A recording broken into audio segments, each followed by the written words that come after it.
Slušaj dobro. Ova poruka ide kroz vrijeme. Za sve koji zaboravljaju šta se desilo na ovoj zemlji. Za Vulina, Dodika i sve koji pričaju bez istine slični njemu. Bio sam samo dječak od 13 godina i u Trnopolju završio. Moja bol Bosna pamti. Na obali Sane moj grad stoji mirno. Prijedor pamti sve i dobro i tamno. Ulice šute, ali historija govori da pravda sporo ide, ali nikad ne izgori. 92. katama je pala, mnoga vrata su tada zauvijek zatvorena ostala. Logori su nikli gdje je život bio. Svijet je gledao dok je narod patio. Omarska logor, Keraterem logor, Trnopolje logor, Manjača logor, Tomašica, masovna grobnica. I mnoge majke su zaplakale. Tu je bol ostala zapisana u vremenu, ali istina nikada ne nestaje u sjećanju.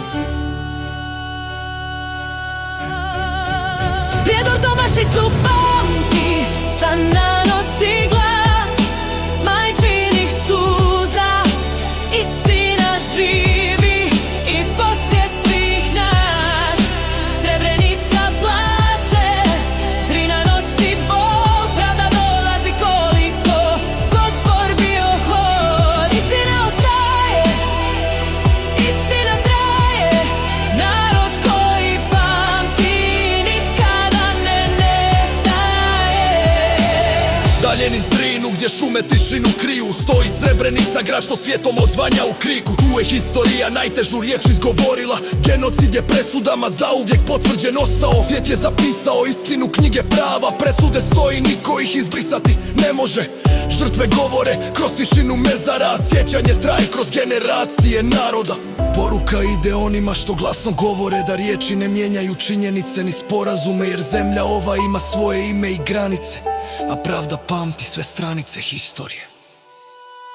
Prijedor Tomašicu pamti, san nanosi glas majčinih suza.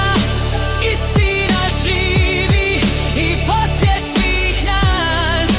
Srebrenica pamti, Drina nosi bol. Istina jača od svake laži i zla. Prijedor stoji, Srebrenica pamti,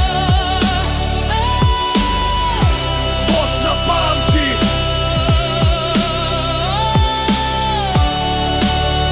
Istina ostaje zauvijek. Majka je svaka od političara jača. Samo istina.